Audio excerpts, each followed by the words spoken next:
สุกเลยได้นี่สบายดีเด้อพี่น้องเด้ เลยสบายดีทางลุงเฮิมเป็นอะไรลุงเฮิมพาขึ้นมาเมื่อคืนนี่พี่หน่อยเนาะทางเพิ่นก็ได้เนาะเห็นเพิ่นเพิ่นก็ ได้ก็มาลุกไฟ ทางก็ได้จังได๋เนาะกินบัดนี้ ต้องมี ต้องมี ด้วยมือได้อาจารย์จักมือได้สิได้กินเอาเถอะ เด้ฮะบ่เฮ็ดเนาะดังไฟบ่เป็นนี่ก็แล้วนี่เอาสิหยอดสิมือกันล่ะผู้นึงก็กดผู้นึงก็บ่เห็นซ้ำเปลวไฟ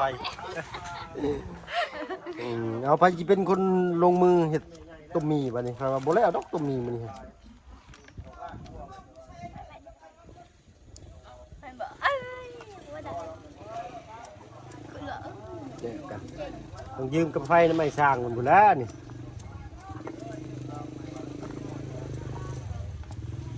ยังไงนั่นเลยจะอะไรอันนั้นรอบมาแน่อ้าวหยุด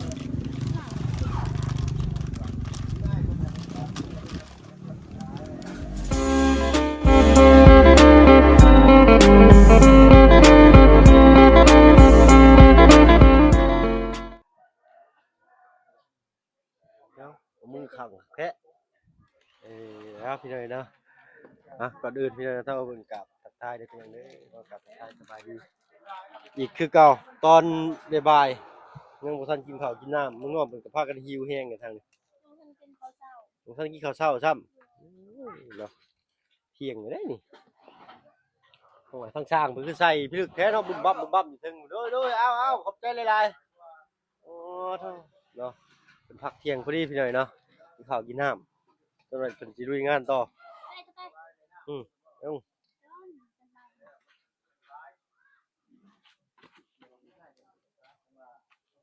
สิพากันเฮ็ดเมนูหยังนี่ ต้มมี ต้มมีถ้าว่าบ้านเจ้าได้เอิ้นแนวใด พวกเก้า ฮะ คนตัว ตะเกาะบ่กลัว แน่น มีกลัว แน่น ตะเกาะบ่กลัวเอาทักทายสบายดีปะลุงเพิ่นแน่น้องๆโอ้ยสบายดีเนาะ ตามือเปิด เศษไม้นี่เก็บใส่ดังฟืนดังไฟได้นี่ใส่น้องจะดีอยู่ใช่ไหม ที่บอกดู คุ้มคามนี่เด้อตอนประมาณใส่ต้มมีนำกันบ่เนาะอืม อันเอาเราให้เด็กกินไปต้ม ให้น้องจริงๆมาต้มกินนี่สิบ่ได้ดีเด้นี่ เกี่ยวข้าวกินเลย นี่ก็ต้มมันสุกเลยตามจริงมันต้องต้มหรือยินน้ำออกต้มหรือยินน้ำออกมันกินได้ต้มจักห่อมานี่ ที่ห่อ มีภายในกินนี่นะ จานกินน้ จานกินน้ำเลย ำยายเราย่อย 4 คน ทาน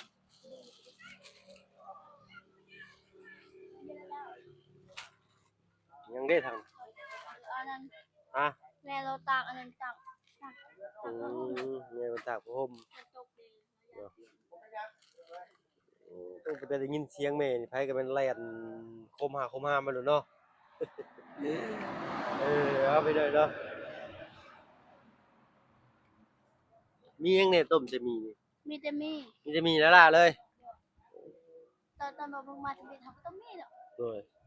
โอ้ตอนเราเพิ่งมาทวิตน่ะมาเพิ่งเมาวักไวๆหนูว่ะเขาเป็นกุยาเด้อเขาจะไม่ได้ยิน ตอนสมิธยินบามาได้ แม่นแต่ว่าเขาชื่อว่าเพิ่งเคยลาเด้อโอ้บักไวๆนึงเขาว่าไม่ยังก็เขาทำจะดีบ่บอกว่าเขาพูดกันเขามาเพิ่งว่าไว เนาะแล้วว่าเพิ่งป้าลุง FG เพิ่นคอมเมนต์มาหลายอยู่พี่น้อยเนาะว่าเว้าช้าๆแน่เพิ่นว่าเนาะก็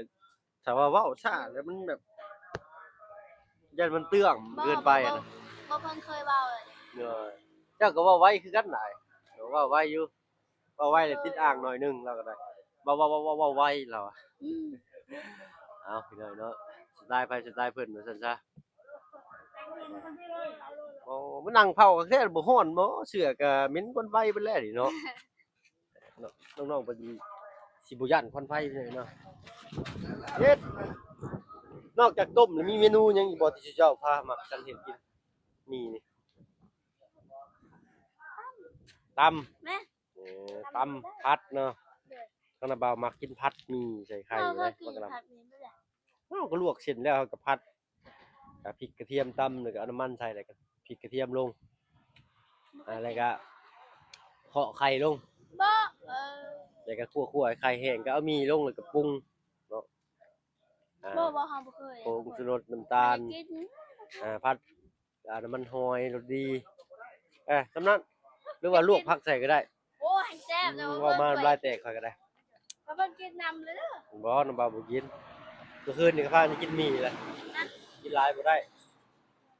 กินหลายแล้วตามันสิบวมขึ้นคือเขากินก่อนนอนนี่ตื่นเช้ามานี่ตาบวมโซเดียมมันค่อนข้างหลายพี่หน่อยนะ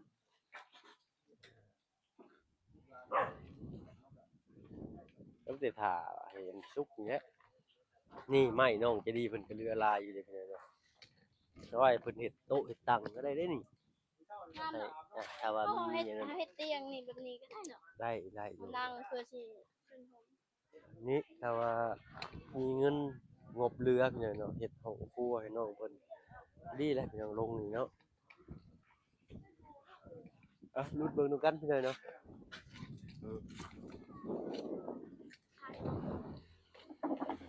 แต่กาวนี้บ่นี่สิเป็นบ่เฮ็ดกินเด้อนี่เนาะโอ้ฝนตกแล้วพุเห็นบ่ฟ้าฝนตกเหรอแม่นเลยฟ้าแห้งซะเนาะหมอกบ่หรือฝนเนี่ยฝนผมสิมาพี่เลยนี่ฮะ ลามมาพี่ท่านั้นก็มืดมาแล้วพี่น้อยเนาะโอ้ยพาออกไปแล้วค่อยเนาะ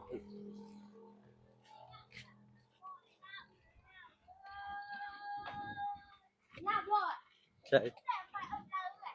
สายปบฟ้าปบฝนเด้อเอ้าไปสายน้องเจรี่สายเก็บตากไว้จังซี่เก็บฟ้าฝนมายังเด้อจ้าเด้อจะนอนเด้อเนาะบ่ย้ายพี่บ่ย้ายมาเตียงน้อยคอยทางบ่ฝนมาแล้วมันสิปบอันนี้เนาะโอ้ปุ๊เลยเนาะเนาะโอ้ปะเด้ออาจารย์ปบฟ้าปบฝนได้ฟ้าฝนกำลังมาเนาะมาเลยพี่เนาะให้เป็นบ่ล้างถ้วยน้องเพิ่นตินี่ของพ่อก่อนเนาะฉาบเทติปูนเรือก็เทหน่อยนึงเอาหมอเจ้าเป็นใหม่บ่น้องจะดีน้องเลี้ยงที่ปูนน้องจะดีเพิ่นพี่เนาะ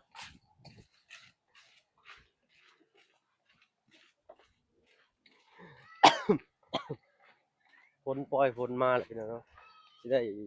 ถอยทับกลับมืออยู่เพื่อนน่ะพี่เนาะฝนตกหน่อยนึงอยู่เพื่อนกับไฟดับโลดฟ้าห้องหน่อยนึงก็แม่นดับโลดได้หมอยังบ่ฮ้อนอยู่เด้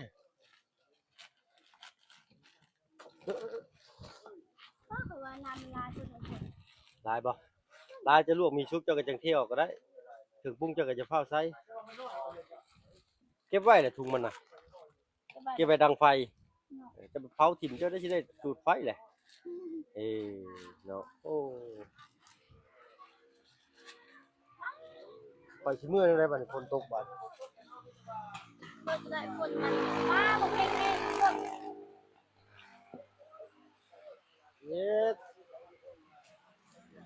เฮ็ดฝนตกบาดนี่พี่น้องเนาะตายบัดนี้เจ้ารถโทรไว้ตารางเฮือนนี่ก็ยัดอันนั้นนี่ไว้ตารางเฮือนนี่ก็ได้เมื่อเบิ่งจังได๋ฝนตกแล้วพี่น้องฝนตกแล้วเอาฟ้าฝนก็บ่มีข้าวต้วงตกคักอันนี้พี่น้องนี่แบบนี้เนาะคันว่าอากาศซั่นนี้เลยก็เบิดมื้อก็ได้ดอกอันนี้พอดีเลยเนาะอันน่ะสั่งแล้วพอดีเลยเนาะได้ลองอันหลังคาใหม่ถ้าว่ามันหัวมันยังก็ขึ้นแป้งเลยได้พอดีแล้วพี่น้อยเนาะคนทดลองสร้างได้นี่ฮะโอ้ยว่าสิไปกินข้าวคนมาตกจ้ำว่าสิไปกินข้าวได้ญาติมีน้องเพิ่นได้กินแล้วนี่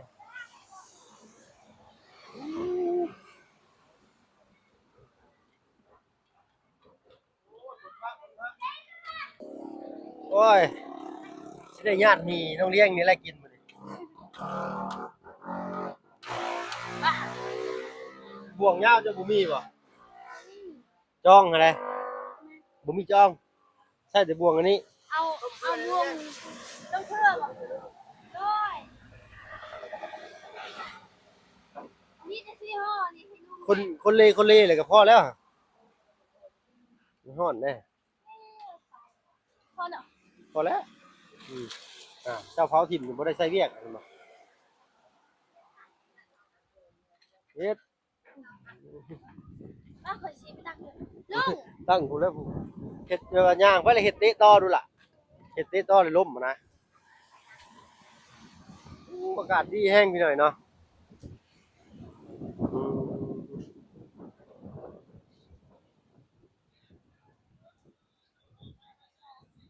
อ้าว ป้าบอกจานมันอันนั้นทึกดำเด็ดำ มันบิน ดำอันนั้นแปลว่าเขาอันนั้นจูไพมันนั้น เลย มันดำ ใช้เอิ้นมาได้แม่ใช้สิกินนั่น อัดตูเลยไม่ได้ อืม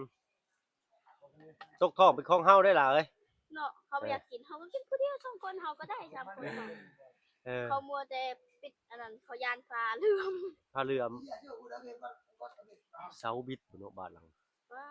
เอ้ยบ้า ไม่เคยนะต้มเพื่อนกัน ก็เอ้ามันต้ สุกเลยได้นี่ สบายดีเด้อพี่น้อง เลยสบายดีทางลุงเฮิมเป็นอะไรลุงเฮิมพาขึ้นมาเมื่อคืนนี่พี่หน่อยเนาะทางเพิ่นก็ได้เนาะเห็นเพิ่นเพิ่นก็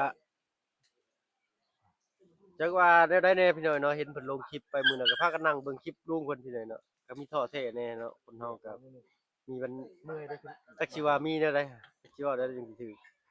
มีในการดราม่าเพิ่นเกิดขึ้นว่าซั่นซะเนาะ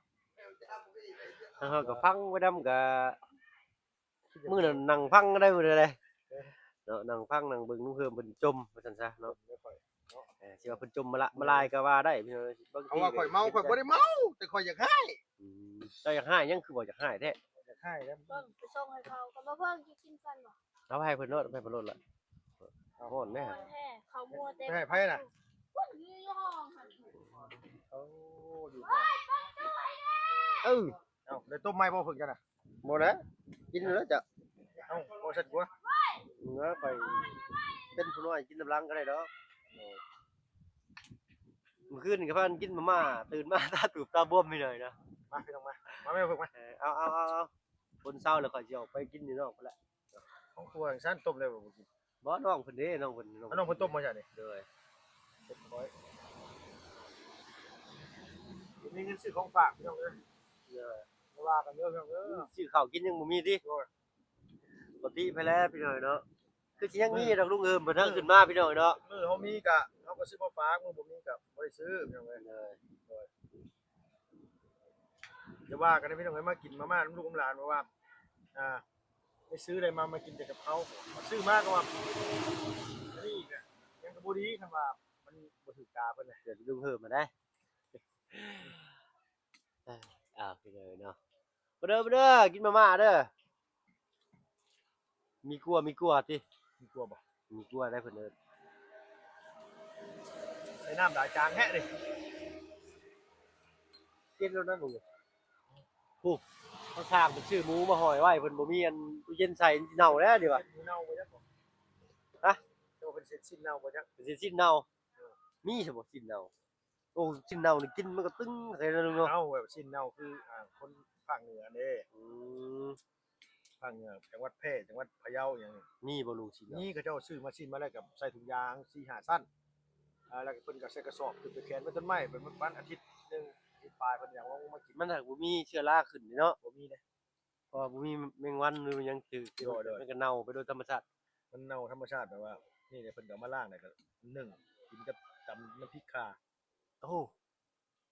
ที่แบบเป็น บ อั อก น ผมคงแล้วว่าแมลงนี่สิเมื่ออันนี้อยู่เฮือนเพิ่นว่า เมื่อยังอะนะโอ้เพิ่นสิเมื่ออัน แม่น เลี้ยงกัน โด บ่ ยโดยข่อยกินโต้งนี่เขาเจ้าบ่กินน้ำนี่ กินแล้วแล้ว น้อยดีบ่ กินแล้วน้องเพิ่นสิกินบ่ล่ะเที่ยงกันกินหมี่แล้วอยู่ในพุ่นแซวๆอยู่เพิ่นน่ะ สิกินช่ำจังอ่ะ พี่น้องเนาะ มี ค แต่ ลิป ว่า นี้ก็บ่ค่อยมีสาระปานใดเด้อพี่น้องเด้อ นี่แหละค่อยสิมันไปถามพ่อไก่ก่อน เรื่องเสาหั่นบ่ ก็แม่นเรื่องนี้ หมูเฮ็ดหยังน่ะ เอ้าข่อยมันมีเพิ่นอยากจะดีอ้ายเพิ่นอยู่ฝรั่งเศสเพิ่นฝากเงินมาให้ข่อยเฮ็ดกบหมูแล้วแหละสิซื้อหมูมาเป็นหลายมื้อแล้วข่อยยังบ่ได้ซื้อมาตอนแรกว่าสิเลือกซื้อเอาหาน้ำบ้านน้ำหยังแบบว่าเพิ่นจะซื้อเพิ่นจะขายหมูมันใหญ่แล้วมันมานแล้วจังซี่นะเอาซื้อมาแล้วมันสิคลอดลูกเลยเนาะ เด้อ ถ้าลงซื้อเซฟโปนนั่นมันก็แม่นอยู่โตหนึง 6-7 แสนก็ตัวน้อยๆมาเลี้ยงเพื่อมันสิ ๆโอ้หมูแม่ม่านเพิ่นไล่ลูกมานำได้ไล่เป็นโตเลยได้ แต่ว่าเพิ่นก็บ่แพงปานใดดอกอยู่ทางบ้านปลายเพิ่นนั่นนั่นพอน้องปูนาแล้วว่ามื้อนั้นว่าเพิ่นจะขาย2ล้านปลายแต่เราบ่มีเวลาขึ้นไปเอาให้แล้วว่า มันปลาไหลเดี๋ยวไป แต่ว่าแม่นแต่ว่าคันว่าให้เจ้าเอาลงมาก็เฮาก็มีแต่ว่าเอาบวกค่าน้ำมันกับเจ้าเพิ่มไป200,000นะบ่ส่งเขาซื้อ ว่าให้อ้ายเรา ติดต่อหาอยู่แต่ว่าเรายังติดต่อบ่ได้มันติดต่อยากมันมีสัญญาณน่ะว่ะ เด้อจะไปเลาะซื้อเองเลยติ โดยก็ว่าเช่นนั้นมีแต่ว่าต้องไปถามพ่อไก่แล้วกันว่าแล้วว่าเอาหมูเชฟโปนข่อยก็สิไปซื้อให้แล้วหมูเชฟโปนนี้ เด้อมีอยู่บ่อนซื้อหมูน่ะ โดยถามบ่ตั้มอยู่เมื่อวานนี่ก็ได้ บึดเด้อ แต่ว่ามีลุงเอ้ยแล้วว่าแต่ว่ามันหันตัวน้อยแล้วว่ะเพื่อมันสิออกลูกกันมันเรื่องง่ายแล้วว่ะ บ่ต่ำแม้ตัวละ6,500,000 ฮะ ตัวละ6,500,000ตัวละ1,000 บาทนะง่าย ตัว ๆ 1,000 บาทแต่ว่ามันตัวน้อยแล้วว่ะ ตัวสำเพ็จมีแข่งแท้ซื้อมาให้ทั้งบ่าวบุญอยู่พี่น้อยเนาะแกจะรู้จักเมื่อนั้นแกเมื่อแต่พี่บ่ห้องนะไปห้องกันเขาบ้านน้อยอีเอ้าก็เจ้าสิมาลักหมูแล้วอันนี้4ทุ่มเลยช่วงเงินผู้แขกเพิ่นเสียนี่เนาะเพิ่นเยอะเมื่อผูกแขนผูกคิดอยังนี่แหละเลยเพิ่นว่าซื้อไม้แน่เพิ่นว่า อยู่บ้านเฮานี่ก็ว่าแต่คลอดได้บ่เพิ่งให้คนมาหมายเอาด้วย แม่ เด้ นตัวละ1,000เลย 1,000เลย 10ตัวก็10,000เด้หมูแม่หนึงนะ แม่น ทั้งถ้าข่อยว่าข่อยมีอันนั้นเงินแหน่นี่ก็สิซื้อมื้อเขาค้างไว้อยู่ โดย ซื้อมื้อผิดกัน5,500 6,500สินะมื้อฮอดบ้านก็ตัวละ1,000ว่าเราก็ได้ไปคิดว่าเราบ่กล้าลงทุนบางทีเอาใส่รู้จักแกเมื่อบัดตายก็มีได้ โอ้ยเมื่อนี่เจ้าบ่เมื่อก็ขึ้นจังได๋ก็บ่รอดนี่ว่ะ แม่นฮ้อนเฉยๆเนาะ เอาเดี๋ยวตาย แม่น มันเพราะว่าหมูนี่มันมีไขมันหลายอยู่แล้ว